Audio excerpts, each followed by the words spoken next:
Hi everyone and welcome to a new episode of the Allplane Podcast, where we talk with the movers and shakers redefining the future of commercial aviation. And before we dive into today's conversation, I would like to remind you that all previous episodes of this podcast, along with many other interesting stories about innovation and sustainability in aviation, are available on the Allplane website at Allplane.tv,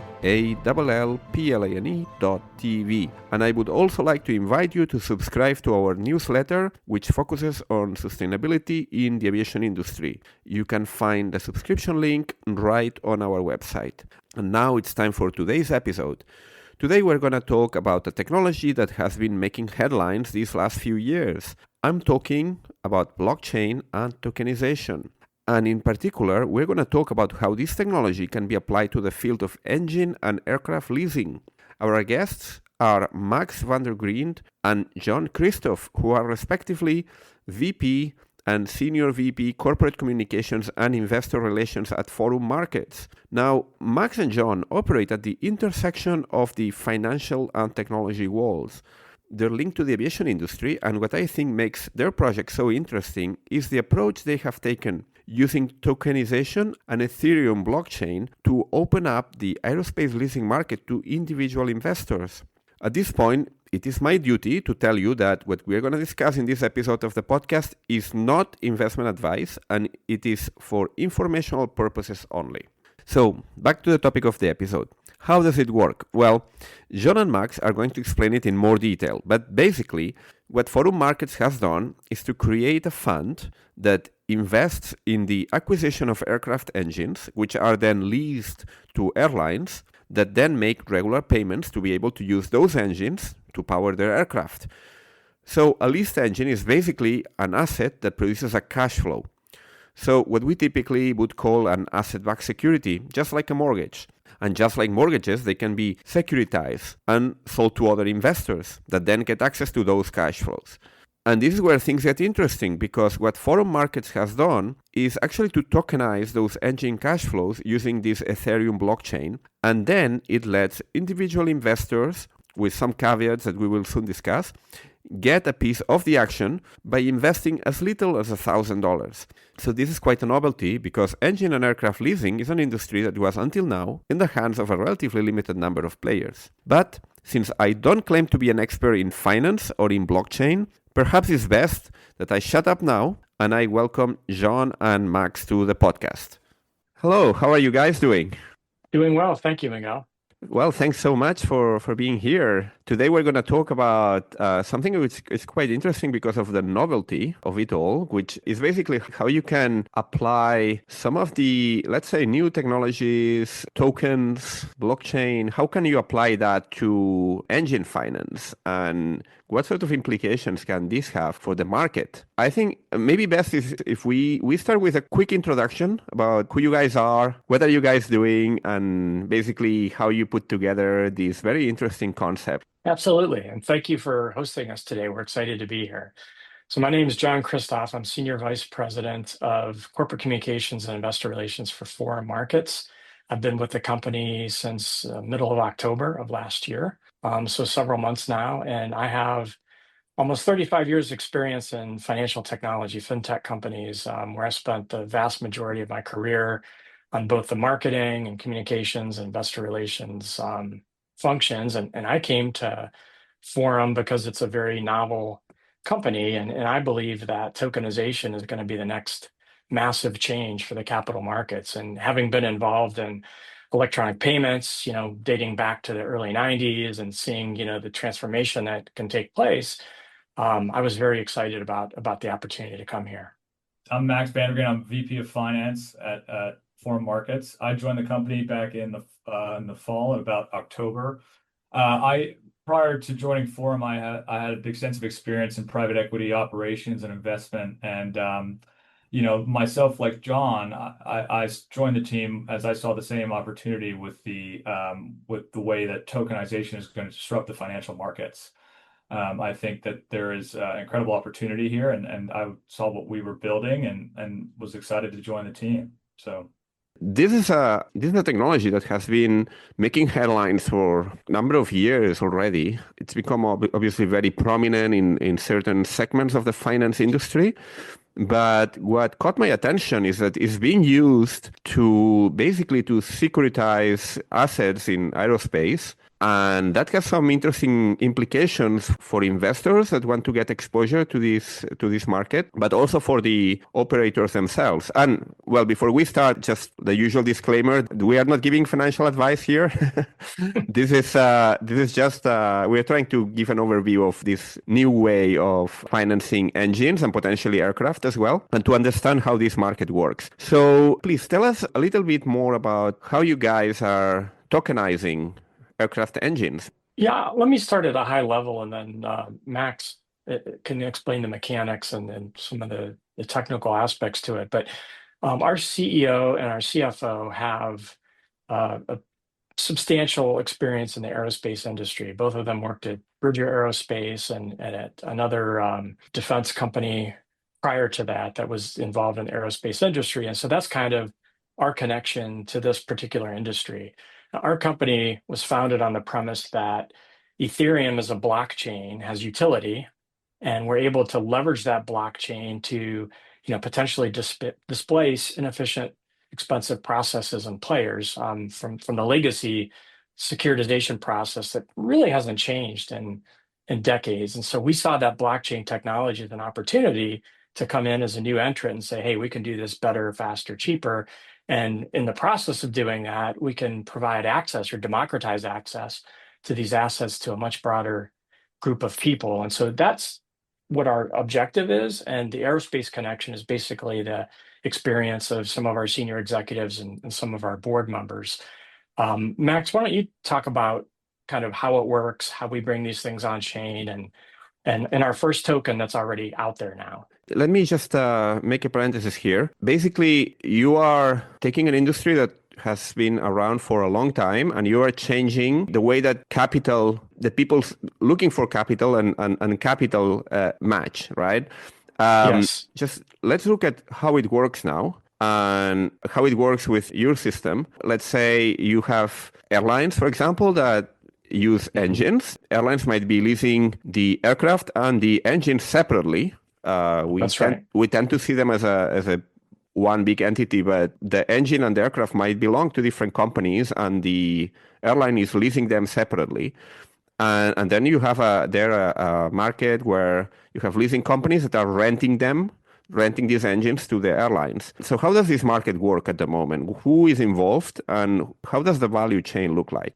Yeah, so that's a great point. I think what's happened, and this kind of stems from the COVID pandemic as well, right? There was a shutdown and which created a massive shortage of engine production, and so the supply demand, has just changed drastically, and there's a strong demand to lease these engines, and so a lot of people have actually gone and refurbished engines to bring them back online for these airlines. And so a lot of the airlines, are, as the travel industry has rebounded from the COVID shutdown and actually has exceeded pre-COVID levels, there's a strong demand to get airplanes up in the air and therefore in need of more engines to get back online. And so there's also been an increase in the overall spare engines that are available because people are bringing more online. And so it's created a strong demand for these engines to just be leased to bring them back online. And so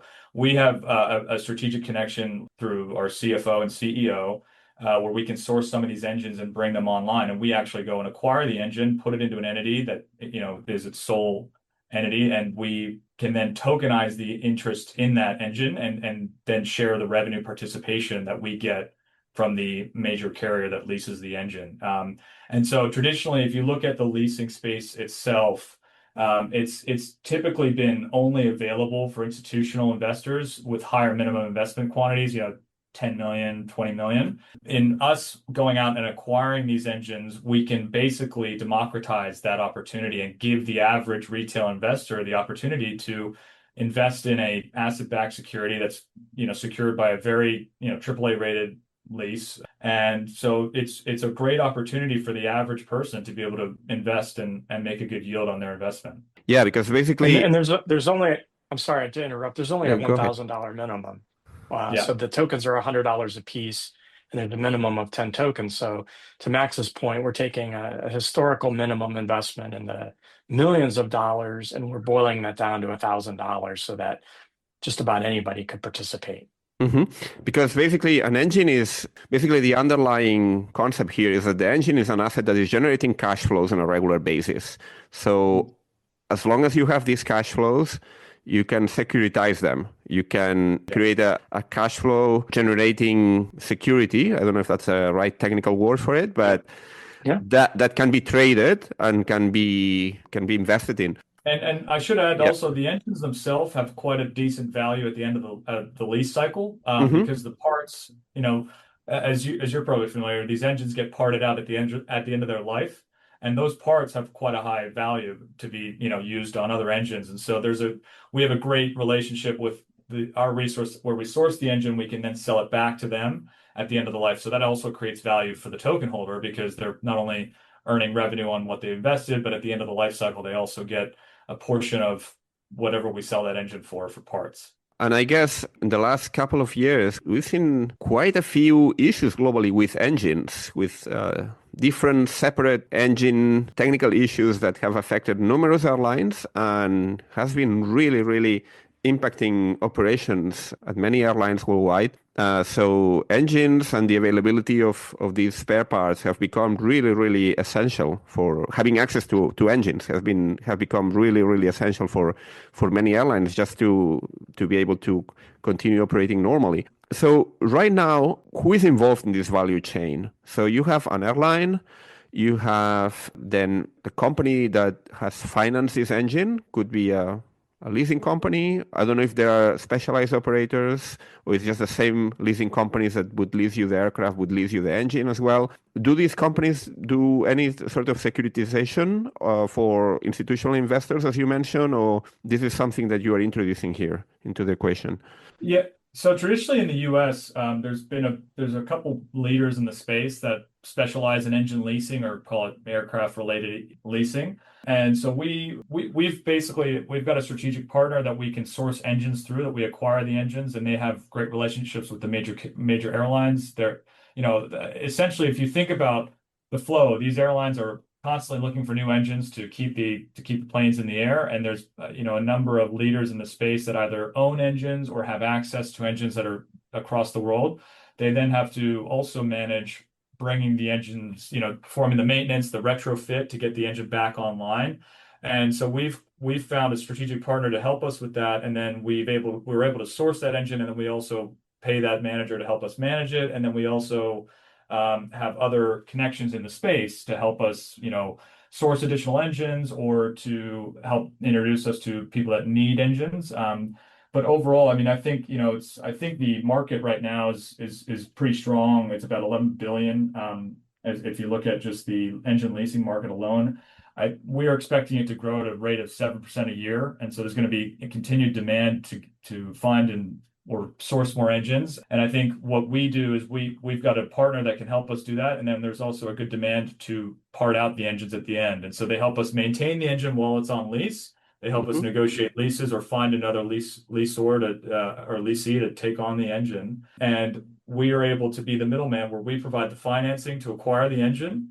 And so we've actually acquired this first token. We've acquired 2 engines that are on lease with a major airline in the US. We provided the financing. We spent about $12 million on these 2 engines.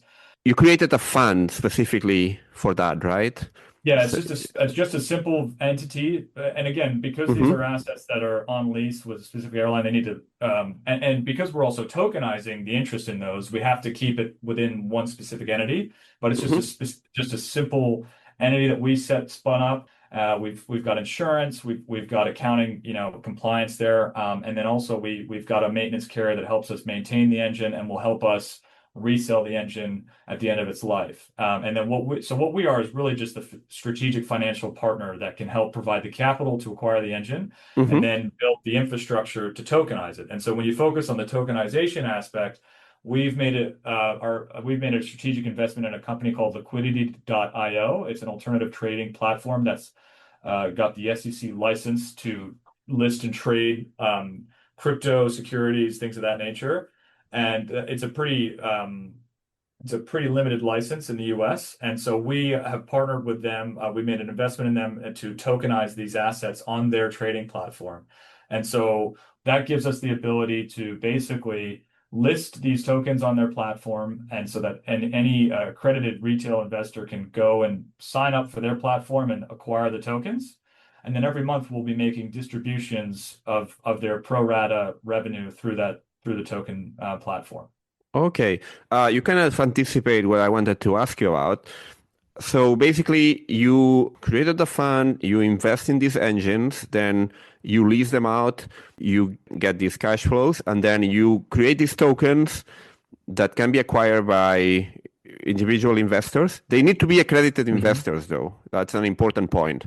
It's not just any random guy go there with $1,000 and get a token. It needs to be an accredited investor. And then how you distribute? I mean, people go into this to this marketplace and they acquire the tokens there, or how does the distribution work? Yeah.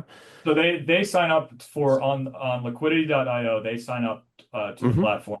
You have to go through what's called a Know Your Customer KYC process, where they provide proof that they're an accredited investor.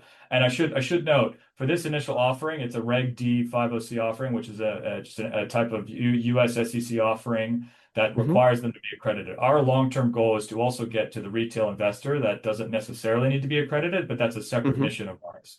But yes, to go back to, they sign up to liquidity.io, they fill out some forms to self-accredit that they are an accredited investor, and then they can go simply deposit funds into a wallet and then own the tokens. And then Liquidity has a feature called Equity Table that allows them to track who owns what tokens, and then we were able to make the distributions accordingly. Okay, so then you get cash flows based on the cash flows generated by the engine. That's right. And I should note, the cash flows have there's a couple expenses that are netted against them for insurance and other operating expenses. But yes, the net proceeds then get distributed to the pro rata token holders. And you can trade those tokens then. There's a secondary market for them. Well, there will be. So we just launched these tokens about 6 weeks ago. There is an initial lockup period of 12 months. And then at the end of that initial lockup period, you would be free to list those tokens on liquidity.io for sale. I would point out that the highest return will be from keeping it to term. It's a 2-year lease on these engines due to the residual value of the engine that Max alluded to earlier. But if your circumstance change and you need to get your money back and put it into something else, this creates a secondary market, which is a key differentiation from how it works today. We talked about these 10 million and up minimums that currently exist in the securitization market. These are created through special purpose vehicles. You're in it for the entire term. There's no way to get out once you're in. It requires expensive accounting, whereas we're doing this on the blockchain. It's very transparent. It's very automated, and so our costs are much lower, and that means that your returns are generally higher as a result. And what about the duration of this security? I'm assuming this token is alive for the life of the engine. Is that right? So it extinguishes itself after the engine ends its productive life. Yeah. Yeah. To John's point, that's also why it's this type of token offering is likely to have a smaller secondary market, because the value is really holding it till the end of the term. And we should also note that as the lease carries out, the value of the token kind of declines because there's less cash to be collected. So the price adjusts accordingly every month. But again, it's still designed so that if you get in at a certain month, you should be able to get a minimum yield out of it. But a good portion of the yield is the residual value, because these engines have a lot of valuable components that can then be used on other engines. So there's a pretty good residual payout that is just distributed on a pro rata basis, just like the monthly revenues. If you own 10% of the tokens, you get 10% of the residual.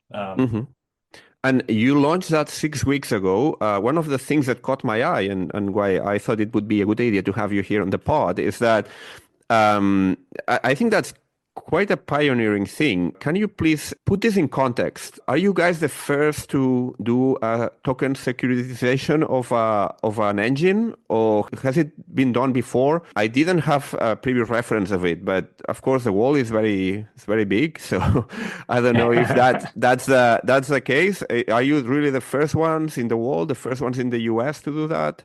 So other people outside the United States have tokenized private jets as an example, the cash flows from operating private jets. Mm-hmm. And there have been some other experiments, but we are the first and the only company to create a tradable token backed by actual aircraft assets. So we are absolutely the first in that particular category.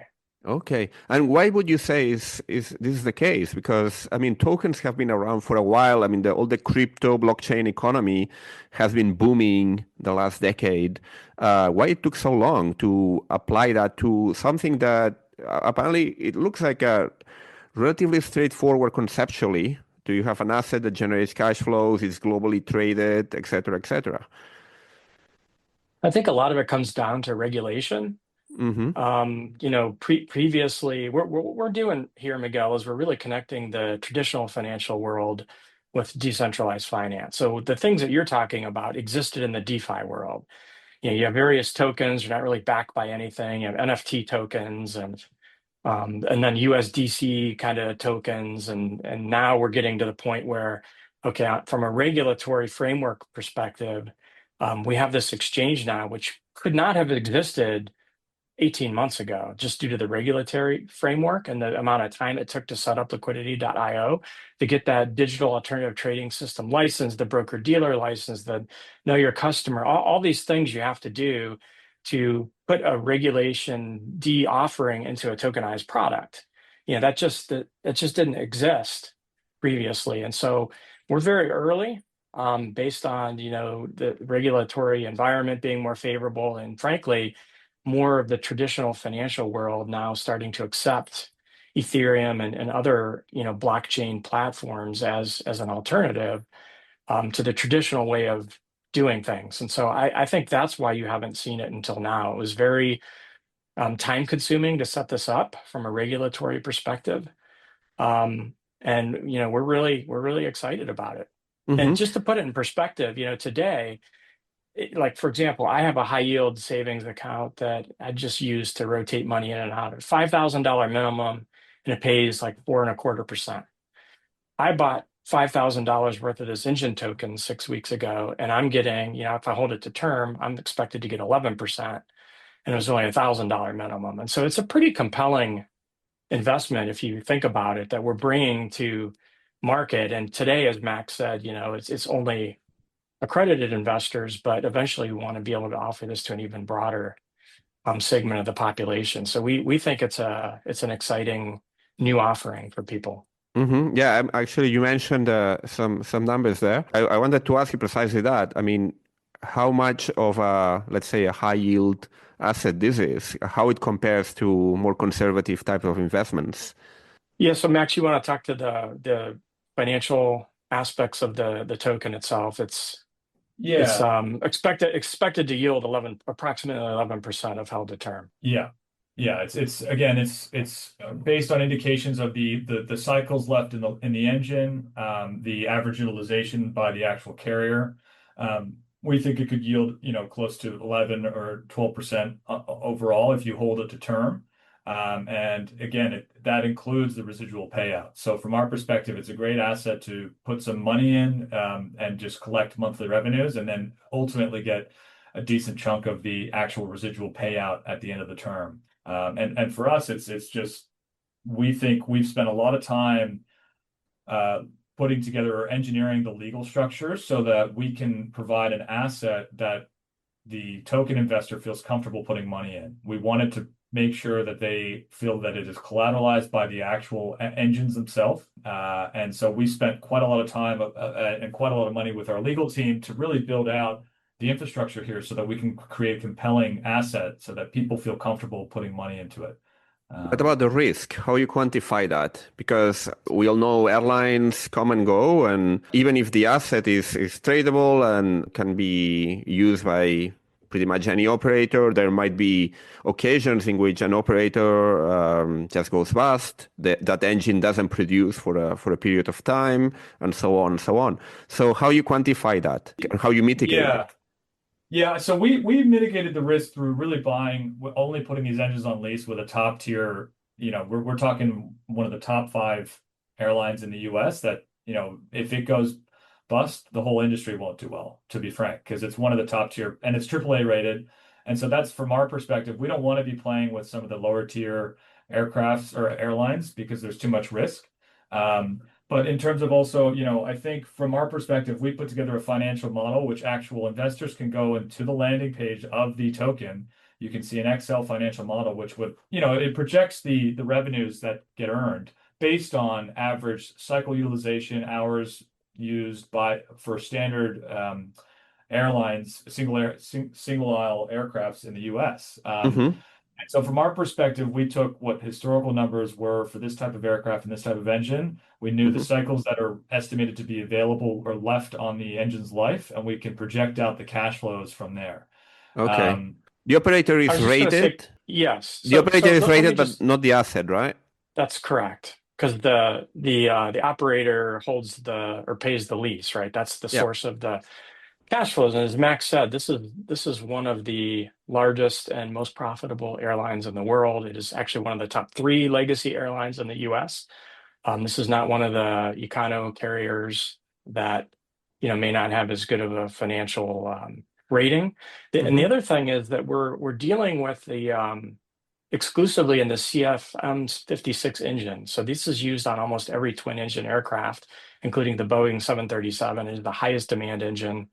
And so that reduces our risk as well. If something should happen, being able to find a home for that engine very quickly is important. And having, the most popular engine, the most in-demand engine, helps reduce that risk as well. What sort of traction do you have so far? I think you have closed already a transaction for some engines, as you mentioned, with a top airline. What can you disclose at this point in time about the sort of deals that you have already finalized and what's in perspective? How big can this be? So we closed on the 2 engines initially in February. Our plan is to bring in the near term another engine per month, maybe working our way up to 2 engines per month as we develop a market for this new offering. It's very new, so right now we're on a bit of an education mission, which is why we're here today to talk about the offering and explain it and so forth. But that's kind of what we're targeting, roughly an engine per month, and maybe scaling up from there as we develop a larger market for this offering. The other thing I think it's important for your listeners to understand is that these aren't crypto tokens, right? We are using Ethereum as the blockchain to record the transaction, to automate the monthly payments and so forth. But your investment in this token is made in US dollars, and the monthly returns that you receive into your account are in US dollars. So there's no risk of associated with the price of Ethereum or any other, crypto asset. This is, cash in and cash out. We're using the blockchain as the settlement layer, not as a speculative asset as part of the investment thesis. Yeah, I think that's a very important point. Very important point, indeed. Yeah. So, are you guys expecting more competition to flock to this space in the near future if you are continuing to be successful with this? I think look, there is an opportunity there. I think the unique aspect that we have is we are an investor in liquidity, which has the SEC regulated license to actually list the offering, to list the token, to trade it, and that is a pretty unique aspect. There are people tokenizing other assets in this space. There's tokenized real estate. There's things like that. We think we're at the forefront of it, and I think we have done a really good job of, like I said earlier, building out the infrastructure and the engineering to do this in a legal manner that basically provides security to the investor and as well ensures a streamlined process to manage the asset, make the distributions, and ensure a successful investment. Do you need to be based in the US to be able to invest in this security? Yes, I believe you do. You Yes. do. You do, Okay. yes. And Any again, a goal any for us is plans to open it up to Yes. international investors?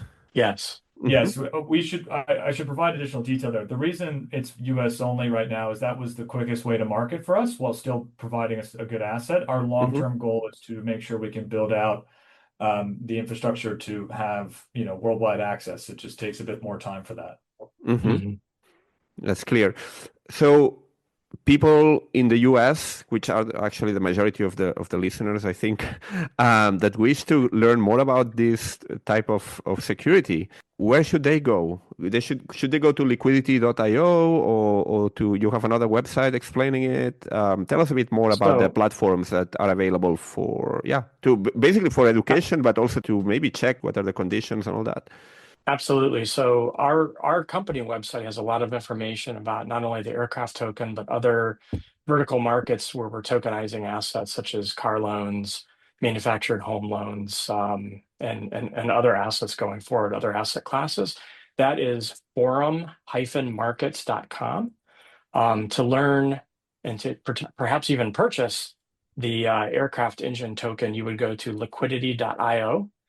And there's a tab at the top where you could find the aircraft engines under the private investments tab. And that's where Max was alluding to. We have a presentation and all of the legal documents you can read through to get all the details about that particular token, up to and including purchasing the token itself once you've signed up as a user for liquidity.io. Okay, excellent. Well, I'll add the links on the show notes so that people can check them out. And it's just left for me to thank you for being here today, explaining this new way of accessing the aerospace industry for many investors that, they might have an interest in investing in engines, or potentially, because this could be applied to other types of assets with a similar cash flow, right? So it could be an aircraft as well in the future. Exactly. Yeah. And we appreciate the time and the opportunity. Thank you so much. If you like this podcast, you can support us by giving it a great rating on Apple, Spotify, or whichever platform you get it from. And remember, you can, of course, subscribe to it. And you can also get regular updates through the Allplane website. That's allplane.tv. We have a newsletter where we cover the aviation industry every week with a special focus on innovation and sustainability. So give it a go. Thank you and goodbye.